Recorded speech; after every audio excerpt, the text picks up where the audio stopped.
প্রতি বছর 1 মাস ধরে পানাহার ত্যাগ করে সিয়াম সাধনা করা হয়, কিন্তু রমজান মাসের মূল উদ্দেশ্য কি শুধু না খেয়ে থাকা? এই পবিত্র মাসের পেছনে কি এমন গভীর রহস্য লুকিয়ে আছে যা মুসলিমদের জীবনকে আমূল বদলে দেয়? আজ আমরা রমজানের সেই প্রধান কারণটি উন্মোচন করব, যা এই মাসকে করে তুলেছে মুসলিম উম্মার জন্য এক অনন্য সুযোগ। আসসালামু আলাইকুম রহমতুল্লাহ। উম্মা কণ্ঠতে আপনাদের স্বাগতম। এখানে ইসলামের গভীর জ্ঞান সহজভাবে তুলে ধরা হয়। আমাদের বার্তাটি ছড়িয়ে দিতে চ্যানেলটি সাবস্ক্রাইব করুন এবং বেল আইকনটি প্রেস করুন। প্রিয় শ্রোতা, রমজান মাস মুসলিম বিশ্বের জন্য এক বিশেষ তাৎপর্যপূর্ণ সময়। এটি কেবল একটি মাসব্যাপী উপবাসের বিষয় নয়, বরং এর পেছনে রয়েছে সুদূর প্রসারী লক্ষ্য এবং উদ্দেশ্য। অনেকেই কেবল শারীরিক কষ্টকে এর প্রধান কারণ মনে করেন, কিন্তু এর চেয়ে গভীর একটি আধ্যাত্মিক এবং নৈতিক কারণ রয়েছে। আজ আমরা আলোচনা করব রমজানের প্রধান কারণ কি। এই মৌলিক প্রশ্নটির উত্তর আমাদের এই মাসের তাৎপর্যকে আরও ভালোভাবে বুঝতে সাহায্য করবে। আপনার ঈমানী জীবনকে আরও সমৃদ্ধ করতে আধ্যাত্মিক জ্ঞান ও অনুপ্রেরণার এক অসাধারণ ভাণ্ডার পেতে আজই ভিজিট করুন আমাদের ওয়েবসাইট www.ummakantho.com। রমজান মাস ইসলামের 5টি স্তম্ভের অন্যতম একটি গুরুত্বপূর্ণ স্তম্ভ। সিয়াম বা রোজা পালনের মাস। মুসলিমরা এই মাসে সুবহে সাদিক থেকে সূর্যাস্ত পর্যন্ত পানাহার, যৌন সম্পর্ক এবং যাবতীয় পাপ কাজ থেকে বিরত থাকে। আল্লাহ তাআলা এই মাসকে তার বান্দাদের জন্য এক বিশেষ রহমত হিসেবে পাঠিয়েছেন। পবিত্র কুরআনুল কারিমে আল্লাহ তাআলা নিজেই রমজানের প্রধান কারণটি সুস্পষ্টভাবে ঘোষণা করেছেন। আল্লাহ তাআলা পবিত্র কোরআনে বলেন, হে ঈমানদারগণ, তোমাদের উপর রোজা ফরজ করা হয়েছে, যেমন তোমাদের পূর্ববর্তীদের উপর ফরজ করা হয়েছিল, যাতে তোমরা মুত্তাকি হতে পারো। সূরা বাকারা আয়াত 183। এই আয়াতে আল্লাহ তাআলা রমজানের রোজাকে ফরজ করার পেছনে যে কারণটি উল্লেখ করেছেন তা হল তাকওয়া অর্জন। এটি রমজানের প্রধান এবং মূল উদ্দেশ্য। তাকওয়া হল আল্লাহ ভীতি, আল্লাহর নির্দেশ মেনে চলা এবং তার নিষিদ্ধ বিষয় থেকে বিরত থাকা। এর মানে হল একজন বান্দা তার প্রতিটি কাজ আল্লাহর সন্তুষ্টির জন্য করছে এবং আল্লাহর অসন্তুষ্টি থেকে বাঁচার জন্য গুনাহ থেকে দূরে থাকছে। রোজা এ তাকওয়া অর্জনের এক অনন্য ও কার্যকরী মাধ্যম। তাকওয়া কিভাবে রমজানের প্রধান কারণ?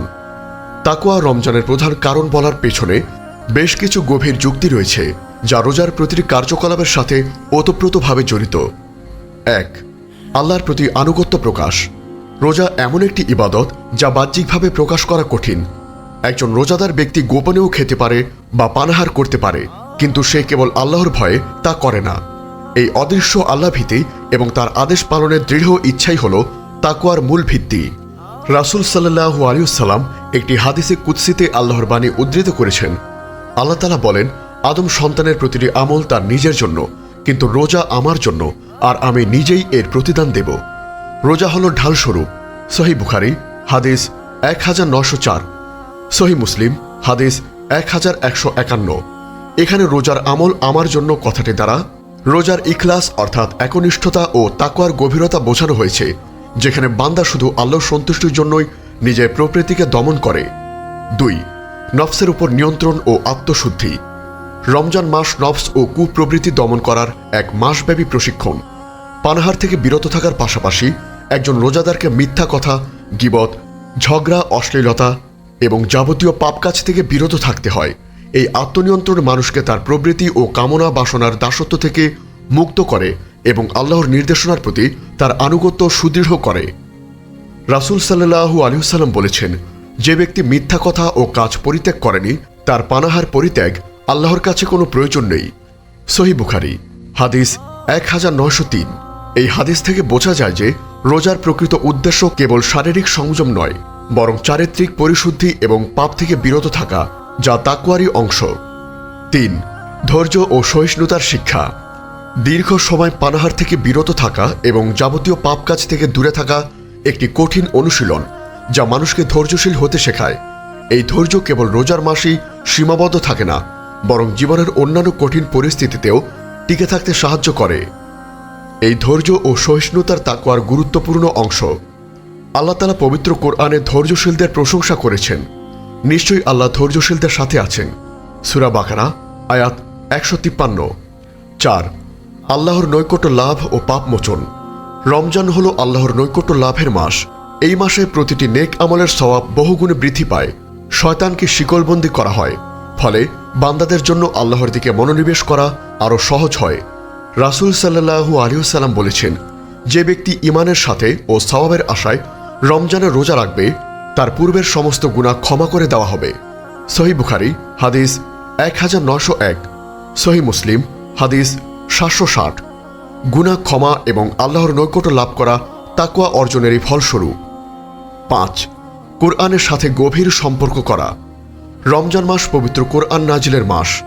আল্লাহ তাআলা বলেন, রমজান মাস যাতে কোরআন নাজিল করা হয়েছে মানুষের জন্য হেদায়েত স্বরূপ এবং সৎপথের সুস্পষ্ট নিদর্শন ও সত্য মিথ্যার পার্থক্যকারী হিসাবে। সূরা বাকারা আয়াত 185। কোরআন হল তাকওয়াশীলদের জন্য হেদায়াত। এই মাসে কোরআন তেলাওয়াত, এর অর্থ অনুধাবন এবং তা নিয়ে গবেষণা করার প্রতি বেশি মনোযোগী হওয়া হয়, যা তাকওয়াকে আরও মজবুত করে। 6. সামাজিক সচেতনতা ও সহমর্মিতা। রোজা মুসলিমদেরকে দরিদ্র ও অভাবী মানুষের কষ্ট অনুধাবন করতে শেখায়।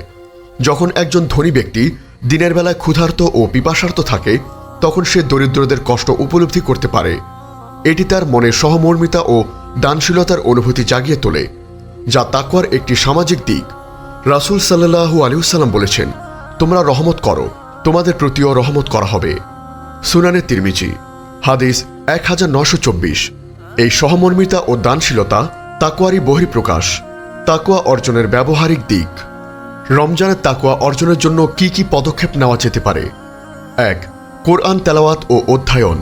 প্রতিদিন বেশি বেশি করে কোরআন তেলাওয়াত করা এবং তার অর্থ ও ব্যাখ্যা বোঝা।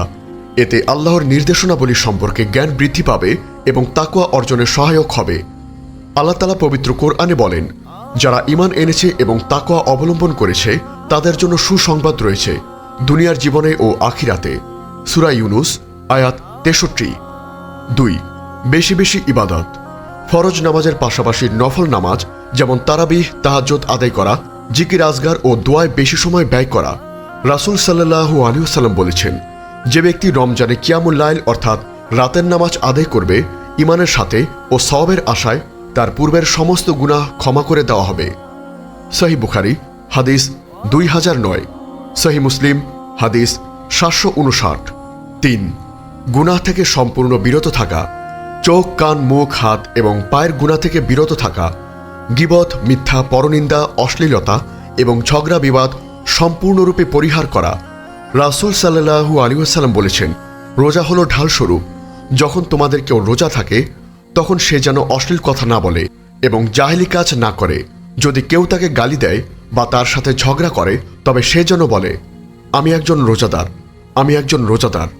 সহিহ বুখারী হাদিস 1904, সহিহ মুসলিম হাদিস 1151। 4. দান সাদকা ও মানুষের প্রতি সদয় হওয়া। দান সাদকা করা এবং দরিদ্র ও অভাবী মানুষের প্রতি সহানুভূতি প্রদর্শন করা, প্রতিবেশীদের সাথে ভালো ব্যবহার করা। আল্লাহ তাআলা পবিত্র কোরআনে বলেন, তোমরা ভালো কাজ করো, নিশ্চয়ই আল্লাহ ভালো কাজকারীদের ভালোবাসেন। সূরা বাকারা আয়াত 195। 5. দোয়া ও ইস্তেগফার। রমজানের প্রতিটি মুহূর্তে, বিশেষ করে ইফতারের পূর্বে এবং সাহরির সময় বেশি বেশি দোয়া ও ইস্তেগফার করা। রাসূল সাল্লাল্লাহু আলাইহি ওয়াসাল্লাম বলেছেন, রোজাদারদের জন্য ইফতারের সময় এমন একটি দোয়া রয়েছে যা ফেরত দেওয়া হয় না। সুনানে ইবনে মাজাহ হাদিস 1753। রমজানের প্রধান কারণ হল তাকওয়া অর্জন, যা একজন মুসলিমকে আল্লাহর প্রতি আরও বিনয়ী, অনুগত ও পাপমুক্ত হতে সাহায্য করে। এই মাসে আল্লাহ তাআলা আমাদের জন্য এমন এক পরিবেশ তৈরি করেন যেখানে তাকওয়া অর্জন করা তুলনামূলকভাবে সহজ হয়ে যায়। শয়তানকে শিকলবন্দি করা হয়, জান্নাতের দরজা খোলা হয় এবং জাহান্নামের দরজা বন্ধ করা হয়। এসবই তাকওয়া অর্জনের পথে সহায়ক। তাই আমাদের উচিত এই মাসটিকে সর্বোচ্চ গুরুত্বের সাথে কাজে লাগানো এবং তাকওয়ার এই মহৎ উদ্দেশ্যকে সামনে রেখে সিয়াম সাধনা করা। আল্লাহ তাআলা আমাদের সকলের রোজা কবুল করুন এবং আমাদেরকে মুত্তাকিনদের অন্তর্ভুক্ত করুন। আল্লাহুম্মা আমিন। আমাদের এই মহৎ বার্তা ছড়িয়ে দিতে অনুগ্রহ করে চ্যানেলটি সাবস্ক্রাইব করুন এবং বেল আইকনটি প্রেস করুন। ফেসবুক পেজ ফলো করে উম্মাহ কণ্ঠ পরিবারের অংশ হন। ইসলামিক ব্লগ ও রিসোর্স পেতে আজই ভিজিট করুন আমাদের ওয়েবসাইট www.ummahkontho.com।